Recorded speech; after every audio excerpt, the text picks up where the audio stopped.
purpose atau why-nya apa. Kenapa Anda memilih itu harus clear juga. Berarti karena kita suka atau karena kita lebih bermanfaat atau berdampak, apapun lah visinya ya. Nah, dan yang paling penting lagi, kadang-kadang orang selesai visinya apa, misinya apa, ada yang satu orang yang suka lupa nih. Awal-awal Pak Rudi membangun bisnisnya gitu ya. Saya taunya dulu nih, ternyata sekarang udah menggurita. Gila kan? Nah, alhamdulillah ya. Boleh diceritain sedikit nih gurita bisnis apa aja nih Proxys Group? Oke, itulah yang membuat saya 20 tahun saat ini berbisnis tuh masih kayak baru mulai dari 20 tahun yang lalu. Nggak pernah bosan, nggak pernah hilang semangat. Karena misinya itu yang mendrive kita setiap hari bangun pagi gitu.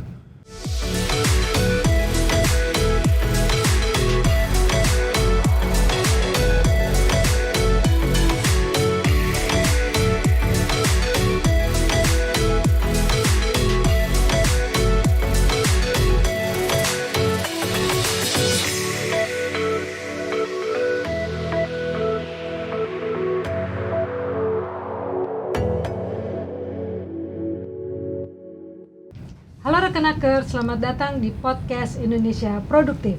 Produktif, inovatif, dan giat.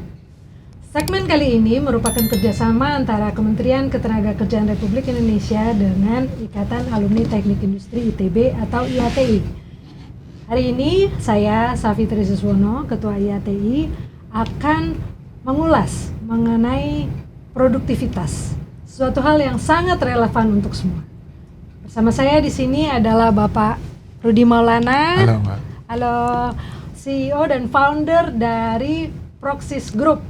Selamat datang Pak Rudi. Terima kasih Mbak Fitri. Makasih banyak udah datang hari ini.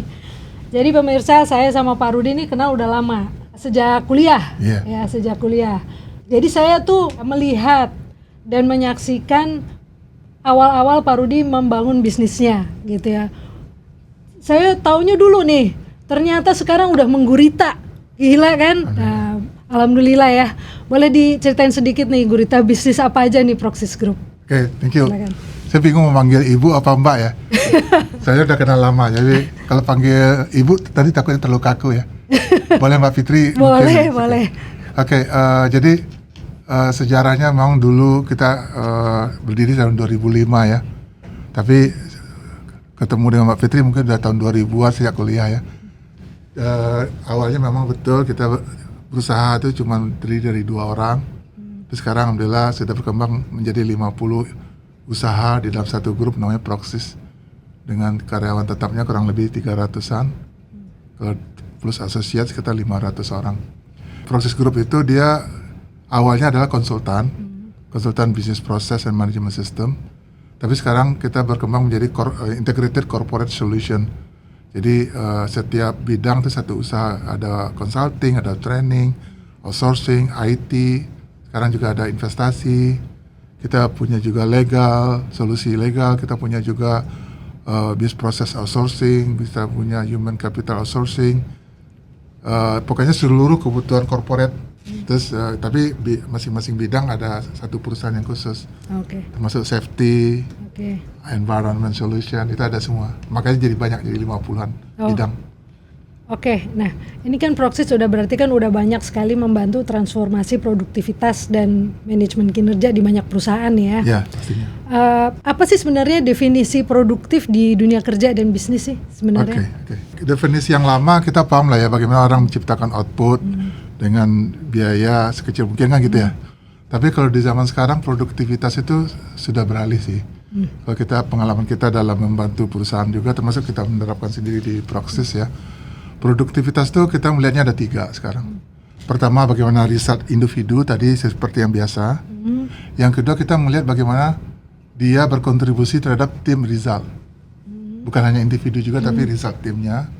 Ketiga adalah bagaimana dia menciptakan value yang lebih besar lagi terhadap sistem yang dia menjadi bagiannya. Jadi termasuk bagaimana dia menciptakan misalkan kemampuan menciptakan layanan baru atau inovasi baru untuk perusahaannya, atau bagaimana kontribusi dia menciptakan layanan yang inovasi terhadap customer yang ada, termasuk bagaimana kemampuan dia menciptakan knowledge atau belajar hal-hal baru yang bisa berkontribusi pada perusahaan. Ya. Jadi 3 itu sekarang kita anggap yang menjadi definisi dari productivity di hari ini. Ya. Apa bedanya efisiensi dan produktif? Karena kalau dengar kata produktif, ada beberapa orang yang mengkonotasikan itu sebagai efisiensi gitu. Jadi bedanya apa nih? Beda banget sih sebenarnya. Kalau kita efisien belum tentu produktif loh. Jadi kalau efisiensi itu kan orang lihat bagaimana kita menghemat biaya-biaya ya. Nah, itu celakanya adalah kalau kita kadang-kadang menghemat biaya, justru kadang-kadang mematikan produktivitas. Dan di hari ini sebenarnya tidak terlalu efektif sih kalau kita fokus kepada efisiensi untuk meningkatkan produktivitas. Kenapa? Karena kalau kita menekan biaya, paling yang kita bisa tekan berapa sih? Masa gaji orang kita mau kurangi? Sulit lah ya, nyaris tidak mungkin gitu. Sehingga paling kalau kita meningkatkan produktivitas dengan efisiensi, paling kita bisa hemat biaya paling 10%, 20%. Tapi kalau kita meningkatkan produktivitas berdasarkan result, tadi ada 3 tadi, itu bisa unlimited. Oke. Bisa bisa tidak terbatas. Jadi efeknya, impactnya lebih besar.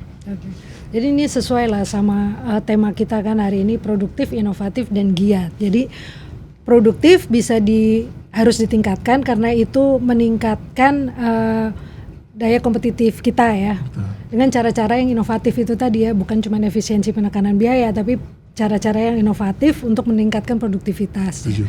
Dan yang ketiga, kita tetap mesti giat bekerja ya, karena kalau enggak ya kita akan terlibas kan dengan kompetisi terutama di regional lah misalnya. Iya benar, setuju. Nanti kita bahas tuh yang masalah giat tuh. Iya.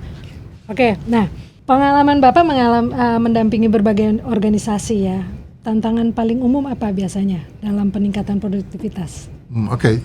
Jadi ini nih, jadi kalau kita meningkatkan produktivitas, kita tuh kan berarti kan harus fokus pada result, betul nggak? Karena kan produktivitas lihatnya dari hasil kan. Nah cuma sekarang banyak organisasi itu yang sekarang justru mindsetnya tuh masih ke activity, fokus pada kegiatan, fokus pada SOP, tapi tidak fokus pada resultnya. Mindsetnya masih ke situ gitu. Jadi produktif sama dengan sibuk gitu ya. Padahal kan harusnya nggak gitu betul. Ya. Betul. Pokoknya kalau orang sibuk berarti keren nih kayak gitu. Padahal pokoknya makanya biasanya tuh orang supaya kelihatan produktif dia selalu bilang, "Duh, gue lagi hektik banget nih," gitu kan. Iya betul. Padahal sebenarnya bagaimana caranya kalau bisa santai tapi hasilnya bagus, keren juga kan? Kenapa enggak kan? Iya, gitu makanya enak gitu kan. Nah jadi itu kita harus merubah mindset orang-orang di perusahaan atau termasuk pekerja ya, bahwa jangan aktivitinya yang dilihat. Tapi resultnya mindsetnya harus ke result. Oke. Itu yang susah banget tuh dirubah. Karena dulu tuh teori manajemen selalu bilangnya fokus on proses. Sekarang kan berarti fokus on result. Exactly. Sebenarnya jangan salah paham juga kalau orang bicara fokus on result ya. Karena result kan tetap hasil dari proses. Iya. Betul nggak? Iya. Jadi kalau kita bilang Anda harus fokus ke result, bukan berarti kita meninggalkan proses loh. Karena untuk menghasilkan hasil terbaik, prosesnya harus didesain kan, harus dirancang dengan baik, kompetensi orangnya juga harus cukup, kinerjanya juga dievaluasi, monitoring segala macam kan. Jadi bukan berarti proses nggak penting ketika orang bilang fokus result. Cuman kalau fokus proses doang, belum tentu resultnya bagus gitu. Itu aja sih yang harus kita ubah. Oke, nah kalau kita bicara tentang inovasi ya, sekarang ini kan banyak perusahaan yang bicara tentang digital productivity gitu ya. Nah dari pengalaman Proxis, bagaimana transformasi digital benar-benar meningkatkan produktivitas? Oke, ini menarik nih, karena tadi kan kita bicara harus kerja rajin ya kerja. Nih saya mau sedikit sebuah perubahan di zaman sekarang kan udah berbasis AI ya. Itu kan kata orang juga akan menggantikan manusia lah gitu ya. Jadi ada shifted sedikit. Dulu bekerja keras tidak cukup, akhirnya bekerja cerdas. Sekarang kerja cerdas pun tidak cukup. Ada yang namanya bekerja dari hati atau lebih ke bekerja dengan understanding yang deeper.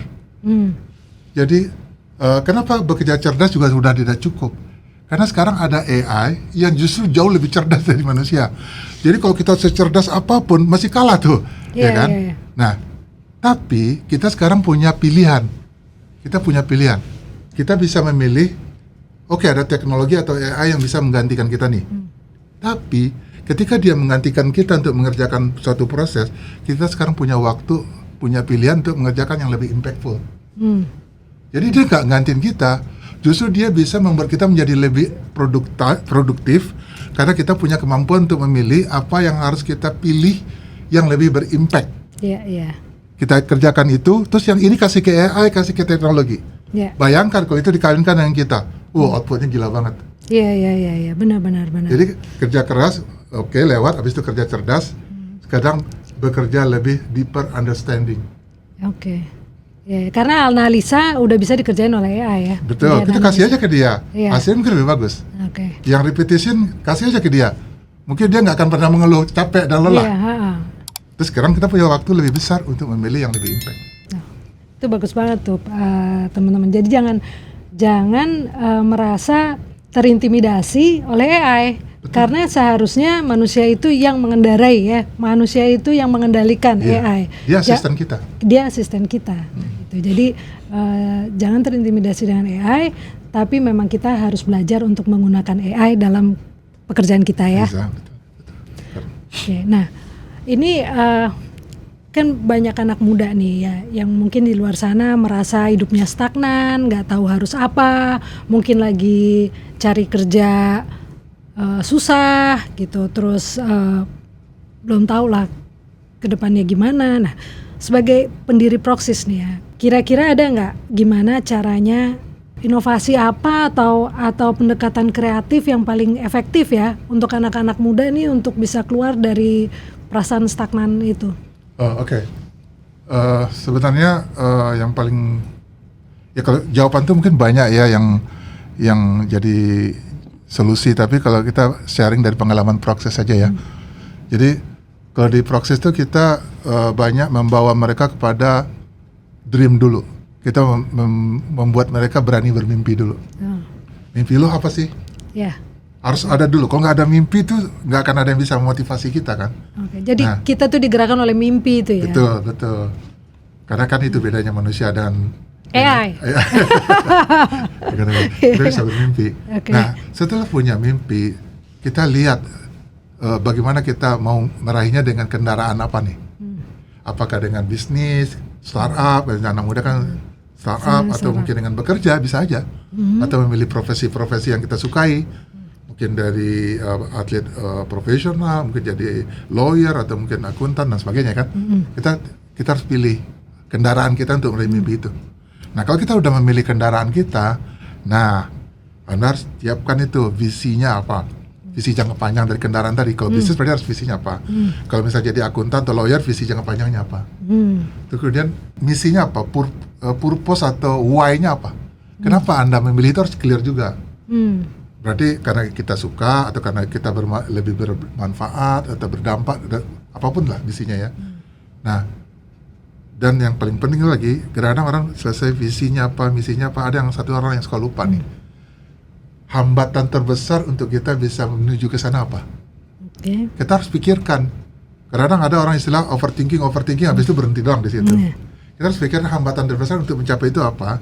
Nah, kita harus punya opsi-opsi apa nih untuk mengatasi masalah itu. Kadang-kadang banyak anak muda tuh yang suka menghindari masalah justru. Jadi mungkin hambatannya udah dipikir, terus solusi satunya kita menghindari hambatan itu, gitu mungkin ya. Itu ya bukan solusi. Bukan mengatasi ya, menghindari hambatan itu. Betul. Masalah pasti ada kan. Pasti ada ya. Nah, kadang-kadang overthinking, silakan aja overthinking, tapi solusinya harus disiapkan. Nah, sehingga kita nggak sibuk menghindari masalah. Sehingga kita bisa pecahkan, akhirnya kita mencapai visi. Nah, ini yang peranan kita kadang sebagai coach di atasan juga di kantor ini penting banget untuk membantu tim kita untuk mengatasi masalah tadi. Itu sih tipsnya mungkin dari yang kita lakukan selama ini. Nah, ini nyambung nih dengan pertanyaan berikutnya. Ini kan tantangan global ya, sangat kerasa ya, sangat fierce ya. Yang pertama itu, yang kedua perubahan juga semakin cepat sekarang nih kan. Betul. Apalagi dengan adanya AI ini yang tadi mungkin menganalisa perlu 1-2 hari, sekarang jadi cuma 2-3 detik kan gitu. Sehingga pasti itu akan men-trigger perubahan menjadi semakin cepat. Nah, di kondisi keadaan situasi yang seperti ini ya, kira-kira kalau kita sebagai pemimpin, bagaimana kita melihat tim kita supaya tim kita itu tetap terus termotivasi untuk terus yaitu mengembangkan diri, untuk terus berkarya, untuk terus produktif. Gimana caranya kira-kira? Ya tadi kan kita udah bahas ya bahwa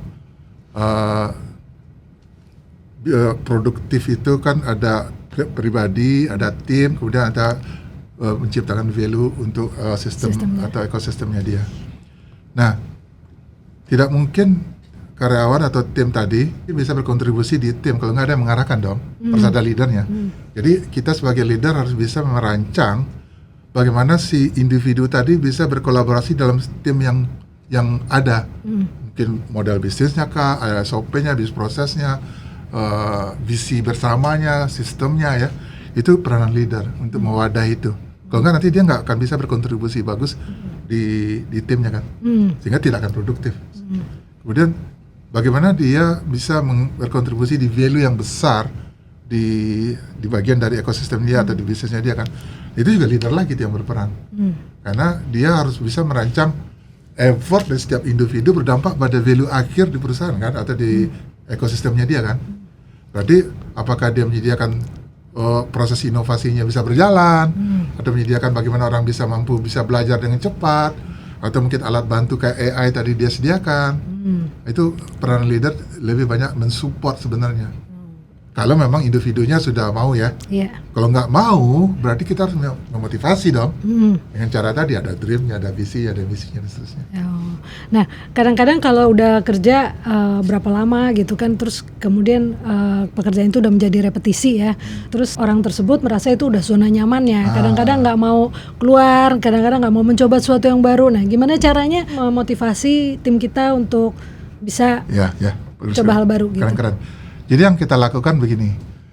Jadi kalau kita merancang result, karena kita harus fokus result tadi ya, merancang productivity atau result, jangan hanya terpaku kepada target angka yang permanen gitu ya. Jadi ada satu angka yang paling penting banget, yang kita sebutnya growth. Jadi kalau kita di prosesnya menyebut pertumbuhan tuh obat anti kematian. Itu kalau kalian nggak tumbuh sama dengan mati, kita selalu bilang begitu. Jadi kalau supaya orang tidak terjebak di zona nyaman, kita harus setting adanya target pertumbuhan. Apapun yang dia lakukan harus tumbuh. Nah itu penting banget kalau kita men-setting atau memotivasi orang untuk selalu berkembang. Nah, makasih Pak Rudi. Nah, mendirikan bisnis itu kan nggak mudah ya, pasti ada up and down-nya ya. Gimana caranya menjaga mental kita supaya terus termotivasi untuk terus maju? Kalau jatuh ya bangun lagi, jatuh kedua bangun lagi, gimana caranya? Ini biasa sharing pengalaman aja ya. Kan Bu Fitri kan juga orang pebisnis, pasti dia udah punya pengalaman banyak juga. Saya sharing pengalaman dari saya. Kalau saya tuh selalu ajarin juga ke tim-tim yang berbisnis sama partner-partner. Jadi kalau bisnis itu kan biasanya ada dream, visi, misi. Perkuat di misinya. Start with why-nya. Why-nya tuh harus dari hati gitu, nggak bisa yang tulisan di dinding yang tanpa makna. Kan banyak orang bikin misi-misi, visi-misi, tepelan di dinding, tapi kering gitu, nggak ada maknanya. Jadi misi itu haruslah menjadi sesuatu yang membuat kita bangun pagi dan memotivasi kita bergerak setiap hari. Jadi kalau tidak sampai mendrive kita untuk bisa bangun pagi dan penuh semangat, itu misinya pasti salah. Jadi itulah yang membuat saya 20 tahun saat ini berbisnis tuh masih kayak baru mulai dari 20 tahun yang lalu. Gak pernah bosan, gak pernah hilang semangat. Karena misinya itu yang mendrive kita setiap hari bangun pagi gitu. Kalau di praksi kita misinya adalah grow others, grow together. So bayangkan kalau misi itu kita lakukan tiap hari, pasti semangat banget ya. Dan gak pernah selesai gitu. Sampai kiamat juga kita misinya gak akan habis gitu.